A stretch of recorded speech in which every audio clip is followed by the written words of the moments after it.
जा रही हूँ। और इस कहानी में वृंदा ने भगवान को क्या श्राप दिया और क्यों श्राप दिया हम जानेंगे। इस कहानी को सुनने से पहले आप मेरे वीडियो को लाइक करें और मेरे चैनल को सब्सक्राइब करें और ज़्यादा से ज़्यादा शेयर करें।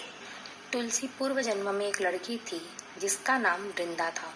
बचपन से ही वह विष्णु भगवान की बड़ी भक्त थी। उसका विवाह राक्षस जलंधर से संपन्न हुआ। वह पतिव्रता स्त्री थी और अपने पति की सेवा किया करती थी। एक बार देवताओं और दानवों के बीच में युद्ध हुआ। तब उसने अपने पति से कहा कि आपकी जीत के लिए मैं अनुष्ठान करूंगी, जब तक आप नहीं लौट आते मैं अपना संकल्प नहीं छोड़ूंगी। जलंधर तो युद्ध में चले गए और वृंदा व्रत का संकल्प लेकर पूजा में बैठ गई। उसके व्रत के प्रभाव से कोई भी देवता जलंधर को ना हरा सके। सारे देवता हारने लगे तो विष्णु जी के पास पहुँचे और उन्होंने प्रार्थना की कि आप हमें इस समस्या से सुलझाए। भगवान बोले, वृंदा मेरी परम भक्त है और मैं उससे छल नहीं कर सकता। इस पर भगवान से बोले कि कोई दूसरा उपाय बताए, लेकिन हमारी मदद जरूर करे। इस पर भगवान विष्णु ने जलंधर का रूप धरा और वृंदा के महल में चले गए।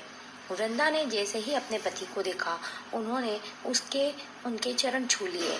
इस पर वृंदा का संकल्प टूटा और युद्ध में देवताओं ने जलंधर को मार दिया।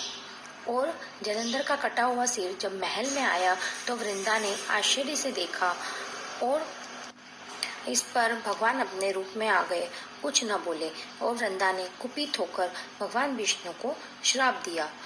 भगवान तुरंत ही पत्थर हो गए और सभी देवता हाहाकार करने लगे। देवताओं की प्रार्थना के बाद वृंदा ने अपना श्राप वापस ले लिया और इसके बाद वह अपने पति के सिर को लेकर सती हो गई और उसकी राख से एक पौधा निकला। भगवान विष्णु ने उस पौधे का नाम तुलसी रखा।